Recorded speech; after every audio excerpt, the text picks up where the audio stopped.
guys, so eto naman tayo sa panibagong video. So set natin agad. Gagawa tayo ng line with 55.5 degrees. So wala naman tayong 55.5, diba?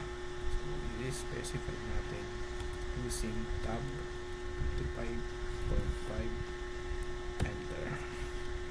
So pag select mo yan sa dimension rectangular, click the object, tapos so 56 kasi round off, then mag-offset tayo, offset 0.25 which yung magiging distance niya. Click the object and press M for multiple, enter, then click lang ng click.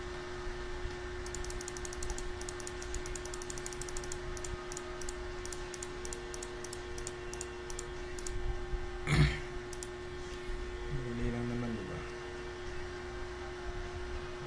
Tapos extend,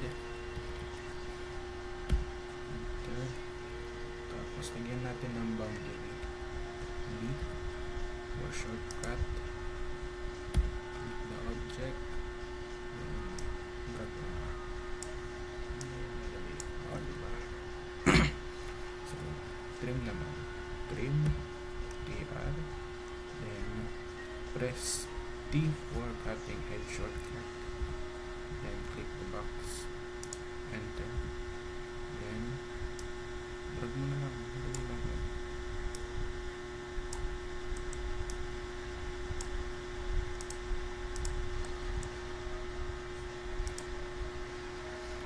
Then tapos, diba?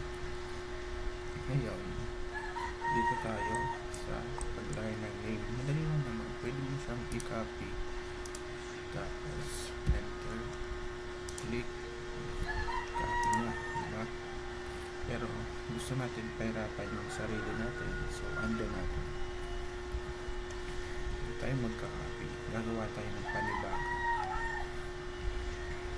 So set mo muna yung snap mo ng 0.1, enter, 0.1, enter, then type dtext or dt or shortcut, then bilang ka lang ng isa pataas, then click, then magsaset ka ng height 0.3, enter, click ulit, tapos sulat mo na yung text na gusto mo isulat, down by text up,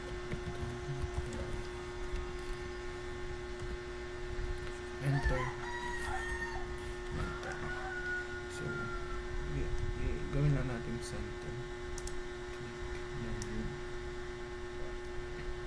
move pa ng konti, hindi center, ayan, center na. Then dito naman, so kailangan natin kung pwedeng may way na pinakamadali, i-copy mo na lang to. So dito lang, copy na lang natin, then enter, click mo yung mismo object, then click na lang natin, ayan, send din sa baba. Huwag nyo nang pahirapan sarili nyo, yung may easiest way, why not, diba? Ayan, tapos edit mo na lang, escape, left, tapos right click, edit. Okay, pundok, test, mahaba talaga pangalan ko eh. Hidden naman, magkaparehas lang ang height niyan, tapos like, kasi kinabi ko lang eh, mas maganda talaga pag kinabi.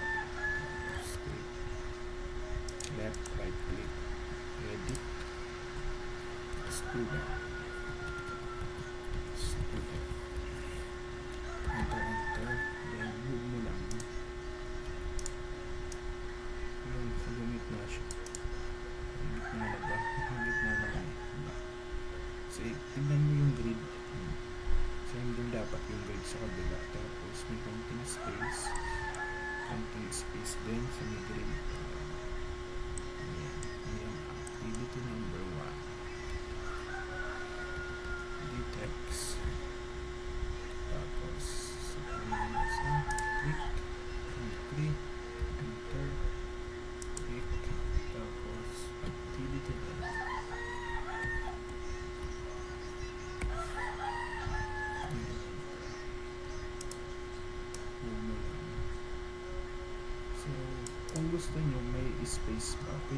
justify.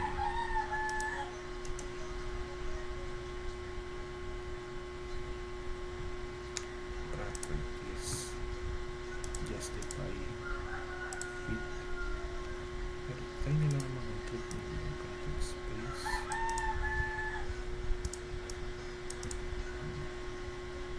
See.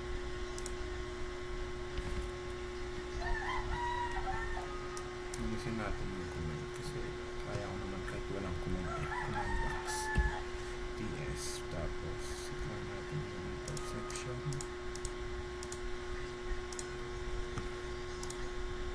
Tapos yun yung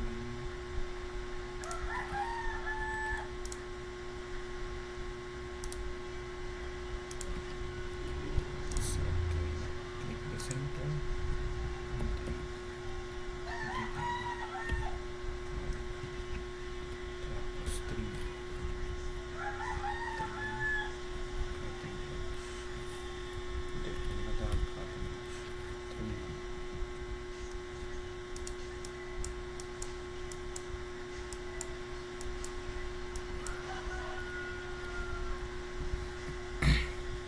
Tapos details. Bilang ka lang ng isa, dalawa. Pantay na natin. Tapos 0.8 natin. Ano ba? Yung diameter niya around 16. Pwede yung 0.9.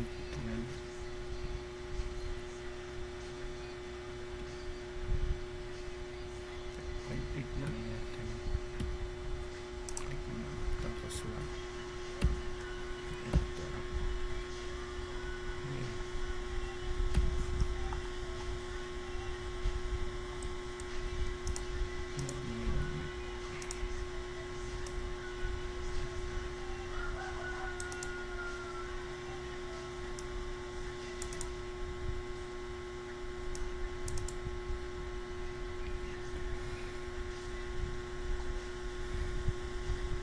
Dali lang naman, diba? Wala namang complicated.